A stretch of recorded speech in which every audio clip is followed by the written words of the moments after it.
السلام علیکم ورحمۃ اللہ وبرکاتہ۔ آج ہم لوگ شعری اصطلاحات کے اندر سے دو بہت اہم ترین اصطلاح دیکھیں گے جو اشعار اور شعر سے جڑی ہوئی ہے نا۔ اب اس کا نام کیا ہے وہ آپ کو بتاؤں گا۔ سب سے پہلے ایک اصطلاح دیکھتے ہیں جس کا نام ہے ردیف۔ کیا نام ہے؟ ردیف۔ آپ نے بہرا سنا ہوگا کہ ردیف، قافیہ ہے نا، یہ الفاظ آپ نے سنے ہی ہوں گے۔ تو بہرحال اس میں جو ردیف ہے وہ بتاؤں گا آپ کو کہ ردیف کہتے کسے، ٹھیک ہے۔ یہ آپ کے سامنے لفظ ردیف ہے، را دال یا فا، ردیف، ٹھیک ہے۔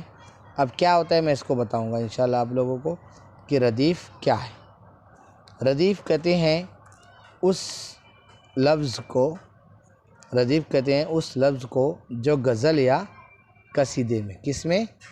غزل یا قصیدے میں، کس میں؟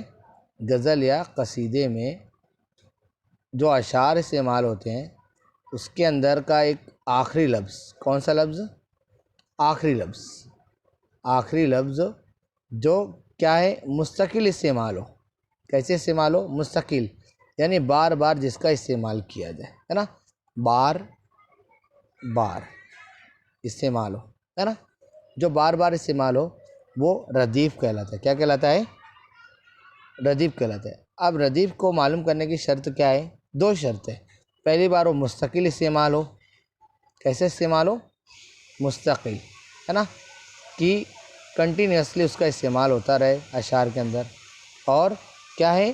اور آخر کے، شعر کے آخر میں استعمال ہو، ٹھیک ہے، شعر کے آخر میں استعمال ہو۔ میں آپ کو اس کی مثال بتاؤں گا، ٹھیک ہے۔ دیکھتے ہیں مثال کیا ہے۔ اب ہم لوگ اس کا جو ردیف کا جو مثال دیکھیں گے وہ غزل نمبر 4 ہے نا، فانی بدایونی کی غزل ہے۔ اس کے اندر میں آپ کو بتاؤں گا کہ ردیف کیا کہلاتا ہے نا، ردیف اور قافیہ، ہے نا۔ یہ ہم سب سے پہلے کیا دیکھیں گے؟ ردیف غزل نمبر 4 میں اس لیے کہہ رہا ہوں کیونکہ آپ کو یہ سمجھنے میں آسانی رہے، ہے نا۔ یہ شعر دیکھتے ہیں ہم لوگ، ہے نا۔ خلق کہتی ہے جسے دل تیرے دیوانے کا، ایک گوشہ ہے یہ دنیا اسی ویرانے کا، ہے نا۔ اب یہاں پہ آپ دھیان دو گے، اب ردیف کی کیا ہے تعریف؟ کہ ایسا لفظ جو شعر کے آخر میں آئے اور بار بار استعمال ہو۔ کیسا؟ آخر میں آئے، ہے نا۔ یہ ایک شعر ہے پورا، ہے نا۔ خلق کہتی ہے جسے دل تیرے دیوانے کا، ایک گوشہ ہے یہ دنیا اسی ویرانے کا۔ اب یہاں پہ کیا ہے؟ آخری لفظ جو بار بار استعمال ہوا ہے نا۔ یہ پہلا جو مصرع ہے، مصرع اولا، اس کے اندر دیکھیے اب کا یہاں پہ لکھا ہوا ہے تیرے دیوانے کا، پھر مصرع ثانی میں بھی یہاں پہ لکھا ہوا ہے کا، ہے نا۔ یعنی کیا ہو گیا؟ یہ بار بار استعمال ہوا اور ایک دم آخر میں استعمال ہوا ہے۔ تو یہ کیا ہے؟ یہ ردیف ہے۔ ردیف کی کیا ہے؟ یہ ردیف کی مثال ہے نا۔ سمجھ میں آ رہا ہے؟ خلق کہتی ہے جسے دل تیرے دیوانے کا، ایک گوشہ ہے یہ دنیا اسی ویرانے کا۔ سمجھ میں آ گئی بات؟ ردیف کی پھر سے واپس میں آپ کو مثال بتا رہا ہوں۔ غزل یا قصیدے کے اشعار میں آخری لفظ جو بار بار استعمال ہو وہ ردیف کہلاتا ہے۔ اس کے لیے شرط کیا ہے؟ وہ مستقل استعمال ہو اور شعر کے آخر میں استعمال ہو، ہے نا۔ یہاں پہ وہی چیز ہے نا، کا، یہاں کا، ہے نا۔ اب یہاں پہ دوسرا شعر دیکھ سکتے ہیں آپ لوگ، ایک معمہ ہے سمجھنے کا نہ سمجھانے کا، زندگی کاہے کو ہے خواب ہے دیوانے کا، ہے نا۔ یہاں پہ بھی آپ دیکھو گے دوسرے شعر کے اندر بھی آپ کو کیا ملے گا؟ کا اور کا، ہے نا۔ مصرع اولا کے اندر بھی کا آخری لفظ ہے اور مصرع ثانی میں بھی کا لفظ ہے، ٹھیک ہے۔ پہلا مصرع، دوسرا مصرع، دونوں میں آخری لفظ کیا ہے؟ کا۔ تو یہ ہو گیا ردیف، ہاں۔ تیسرا شعر دیکھتے ہیں۔ زندگی بھی تو پشیماں ہے یہاں لا کے مجھے، ہے نا۔ زندگی بھی تو پشیماں ہے یہاں لا کے مجھے، ڈھونڈتی ہے کوئی حیلہ میرے مر جانے کا، ہے نا۔ دیکھیے یہاں دیکھو گے، اب یہاں پہ بار بار کا نہیں ہوا ہے مصرع ثانی میں، لیکن اب اس کے لیے کیا ہے؟ شعر کی، ہے نا، ردیف کی کیا مثال ہے؟ غزل یا قصیدے کے اشعار میں آخری لفظ جو بار بار استعمال ہو ردیف کہلاتا ہے نا۔ اب یہاں مصرع اولا میں نہیں ہے لیکن آپ دھیان دو گے اس پوری غزل میں لفظ کا شعر کے بالکل آخر میں آیا ہوا ہے نا. یہاں پر کا ہے، یہاں پر کا ہے نا پہلے شعر میں. دوسرے شعر میں بھی کا اور کا آخری الفاظ ہے نا. اس کے بعد تیسرے شعر میں مصرع اولیٰ میں تو نہیں بلکہ مصرع ثانی میں یعنی دوسرے مصرع کے اندر کا موجود ہے نا. اس کے بعد کے 3 جتنے بھی ہیں ہے نا اس میں مصرع اولیٰ نہیں ہے، مصرع اولیٰ میں کا نہیں ہے، لیکن مصرع ثانی کے اندر آپ کو کا اور کا آپ کو مل جائے گا ہے نا. اور آخری جو مقطع جو ہوتا ہے نا، مقطع کے اندر بھی آخری جو شعر کا لفظ ہے وہ کا ہے.